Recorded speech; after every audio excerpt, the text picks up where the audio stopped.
Hey, welcome. It's Meredith. I am here with a Making the Most of the Retrogrades reading. It is Tuesday, the 26th of July. We do have Saturn, Neptune, and Chiron in retrograde, and Jupiter's about to join them. So on Thursday, the 29th, Jupiter will also go retrograde and will remain so. It's going retrograde in the sign of Pisces and will remain retrograde until November 24th. So we'll be adding one more planet to the mix.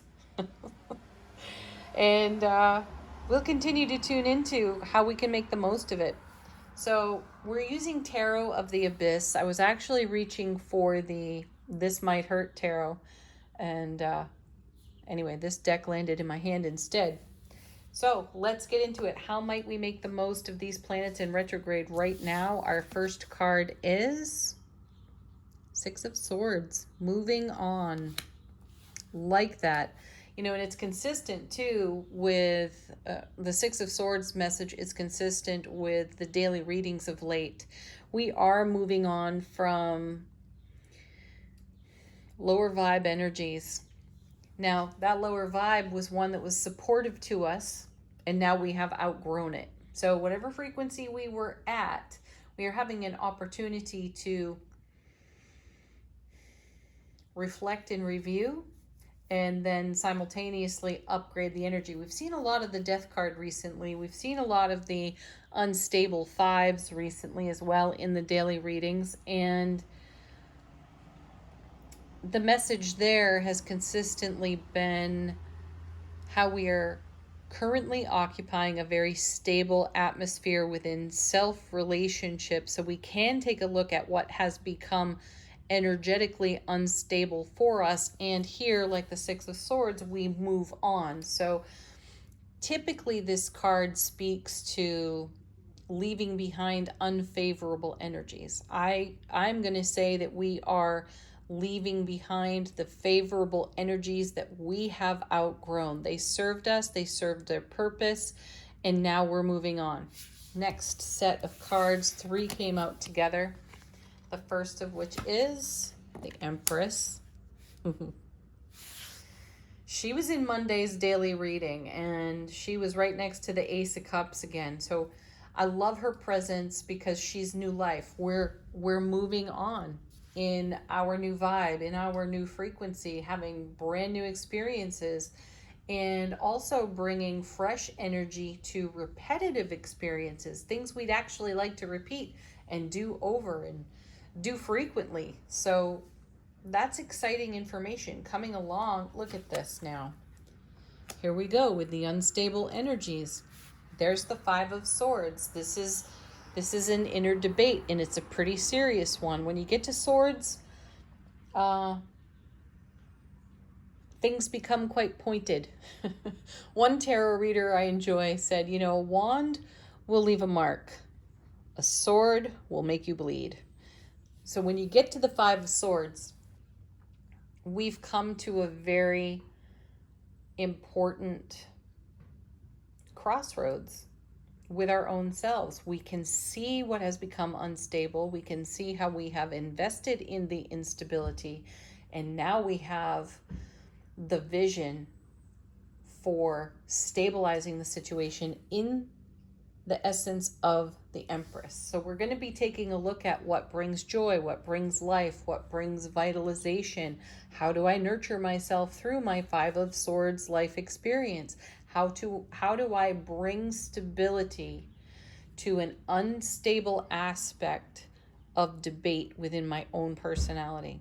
How do I do that? You do it with love. That's the answer there with the Empress. That's really the answer, period. More love, not less, right? Coming with all of this. Oh my gosh, here we go. There's the Death card. We certainly are putting an end to Six of Swords, an unfavorable set of circumstances or favorable energies that we have outgrown. We're being nudged and pushed and delightfully enticed by the universal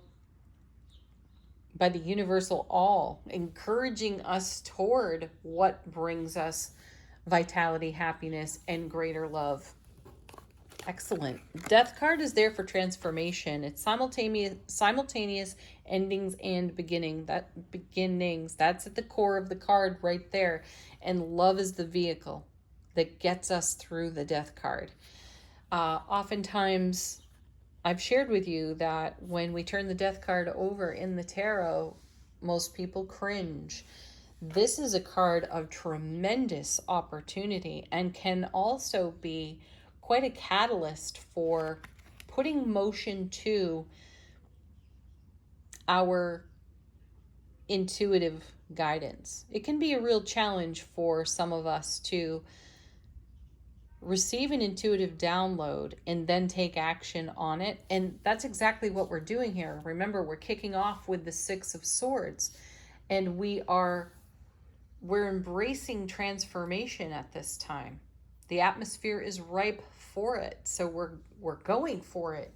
Some aspects are easier than others. With a Five of Swords, we're definitely going to meet a challenge within self. I still feel that we're going to go for it no matter what. You also, with the Five of Swords and the Six of Swords, you see progression. You see movement through the suit, which is excellent. So we're not going to linger in the Five of Swords. We're going to take action readily, without hesitation. Oh, nice. Next two cards. Look at this. Talk about confirmation. Here's the Six of Cups. Reminiscing. Nostalgia. We are remembering when. You fill that in for yourself. I remember when, and this is what happened after. And now I'm making new decisions and choices based on that past experience. And my feeling here is the Six of Swords indicates our moving on through an energy that is no longer relevant for us. We're going through transformation on the Death card. The Six of Cups, to me, says we are taking all the best of our experience with us, channeling it through the Empress energy, bringing the love, bringing the nurturing, the joy, the celebration of life in an upgraded way into circumstances that have a tendency to repeat. And we're delighting in this. We're getting so much more out of all that we've invested through our own heart space. This is a cycle that will continue. And then coming with the Six of Cups is the Fool card. Yeah, fresh perspective for repetitive circumstances and situations. This is a moment to consider if you always do what you've always done, you'll always get what you always got, right? And that's not the case here. We may be coming around to something we have done repetitively, but we are bringing a new vision, a new energy, a new transformed awareness to the cycle of our own life. Let's take a look at what's on the bottom of the deck and how the universe is supporting this message.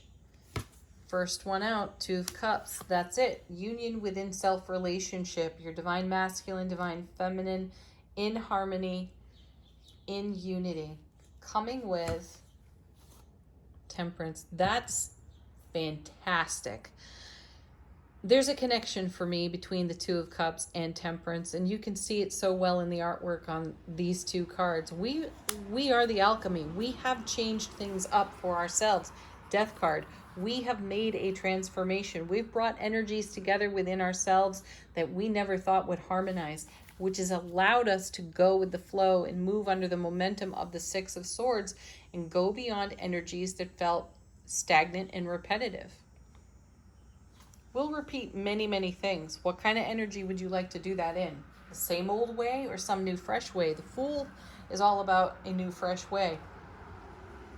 And no fear of consequences, because no matter what you've done repetitively and no matter what results you have gotten or received, there is always the opportunity to do it differently. And that's what I feel we're up to. And that's what the alchemy is here in the transformation of the Death card. greater unity, greater harmony. Next card out is the Eight of Coins. Yes, there's a repetitive card if there ever was one. This card has a reputation for being ho-hum. I'm just plugging away, doing the same old thing. What's really going on here in the Eight of Pentacles is mastery. This is us being a disciple of our own life. How can I turn out this coin differently? How can I create even greater quality, right? The Eight of Coins is a commitment and a dedication to what works. So keep doing what you're doing because it's working for you, and entertain different ways of doing what is working for you and see what happens. How do you transform your own results? The universe is providing us ample opportunity to engage the energy atmosphere in such a way where this alone is extremely stimulating, fulfilling, and harmonizing. Then we have yet another Eight of Wands. Incoming information. Continue to pay attention to your intuition. The Death card is connected to Scorpio. Scorpio is a water sign, and the water signs are so powerful in their intuitive gifts. And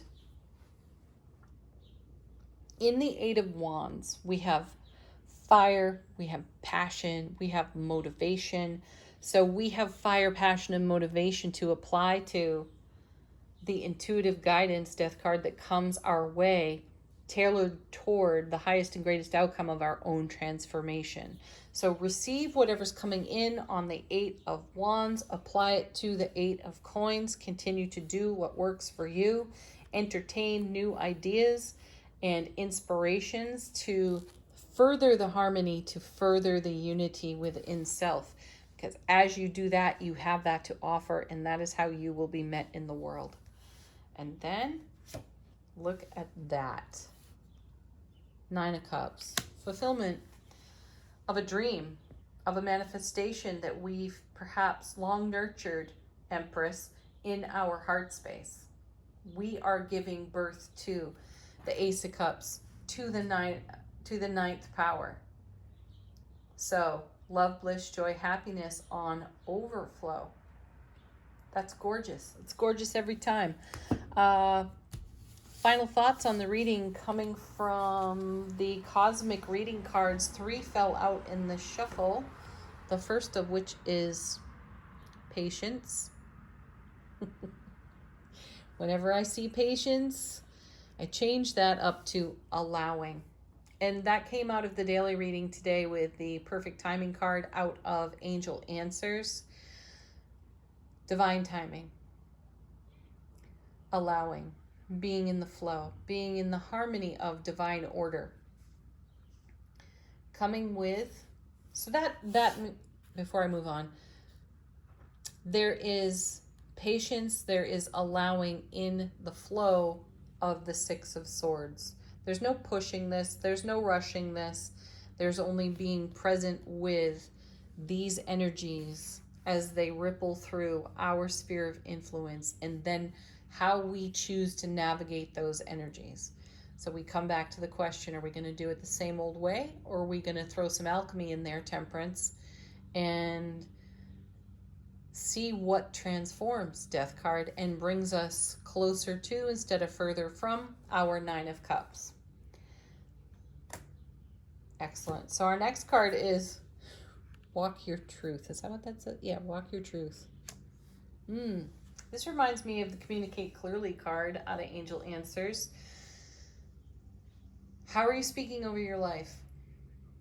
Right? Are you saying one thing and doing another? Check that. And it may, you may reveal to yourself where you stagnate when you do that.